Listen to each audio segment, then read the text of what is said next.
Boa tarde a todos. Iremos apresentar as causas que levaram à queda do Império do Brasil. Venha conosco numa viagem profunda à grandiosa história do nosso país. Entender os fatores, os motivos que levaram ao colapso do grande Império do Brasil. Como primeiro ponto a destacar, vale ressaltar que a queda do Império ocorre segundo inúmeros fatores. Não está inserido em apenas um contexto, mas vários contextos que propiciaram ao colapso do Império do Brasil. Como primeiro, temos a questão abolicionista, onde os ideais liberais fervilhavam o país. Outro ponto a destacar está a questão militar, revigorada com a Guerra do Paraguai. Paralelo a esses, temos a questão religiosa, a ligação com a maçonaria, que irá promover uma tensão entre a Igreja e o Estado.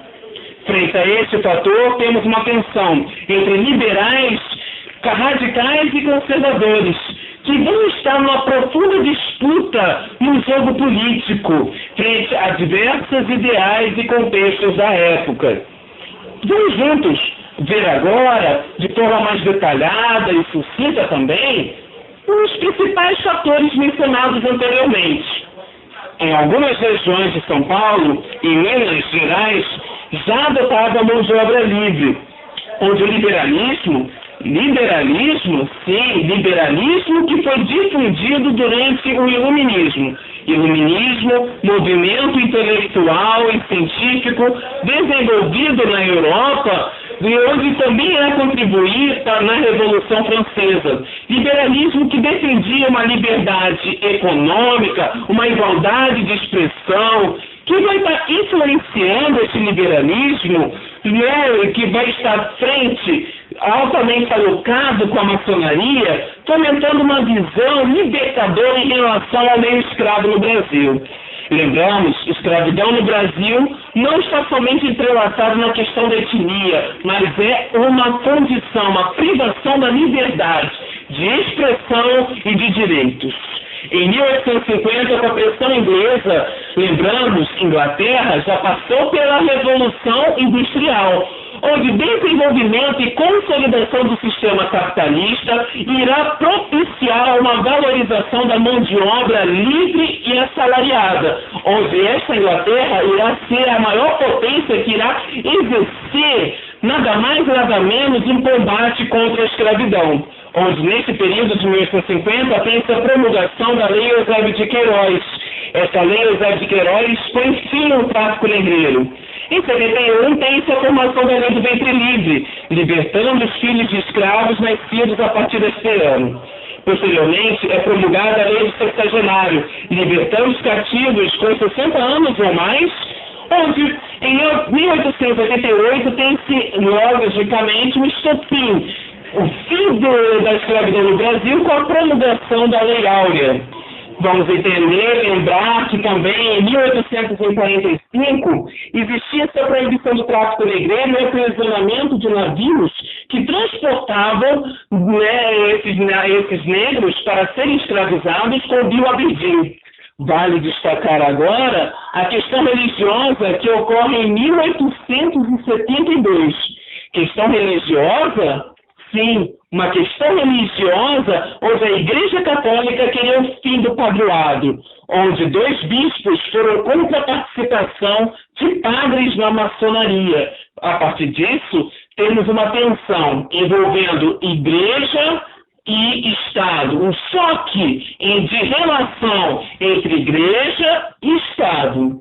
Posterior a esse fato, temos a questão militar, que desenvolver-se-á nos períodos de 1844 a 1886, onde a Guerra do Paraguai, formada por uma tríplice aliança entre Brasil, Uruguai e Argentina, contra o Paraguai, que era liderado pelo até então presidente Solano Lopes, exército esse muito melhor preparado, fortemente armado, que buscava a sua expansão territorial. Vale destacar que, mesmo com o fim da Guerra do Paraguai, com a vitória dos aliados, o exército brasileiro não teve o prestígio esperado sob a ótica do Império, gerando descontentamento da baixa oficialidade.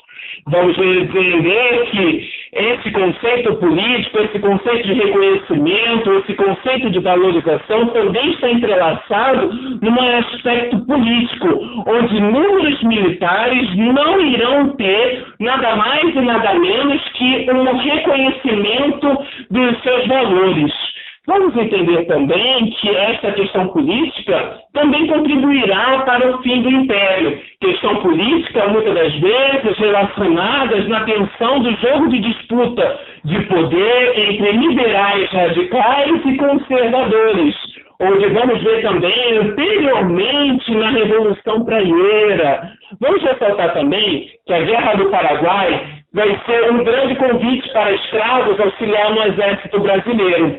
Em troca desse auxílio ao Exército Brasileiro, esses escravos supostamente teriam direito à liberdade, o que não acontece mesmo com a vitória dos aliados diante do presente conflito, onde, nesse parâmetro, vamos ter um descontentamento não só dos escravos, mas dos militares, devido à não ocorrência dessa promessa para a qual os mencionados anteriormente.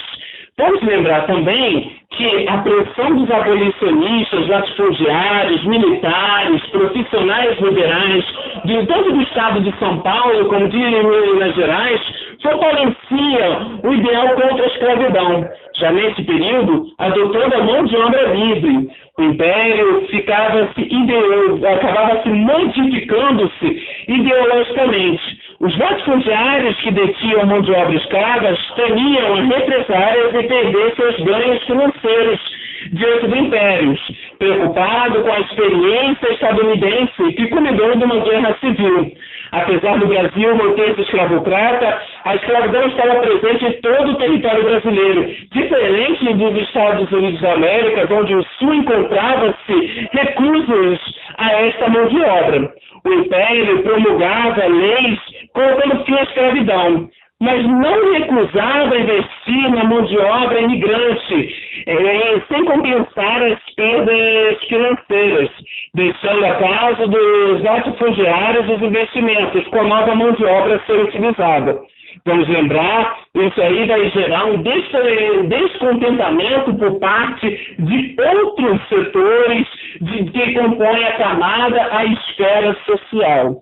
Lembremos, o descontentamento do Exército, aliado às tensões entre liberais radicais e conservadores, conciliado ao fim da escravidão e aos conflitos entre a Igreja e o Estado, irá propiciar o fim do Império do Brasil, onde em 15 de novembro de 1889, com Marechal Deodoro da Fonseca, temos a promulgação e a proclamação da República no Brasil.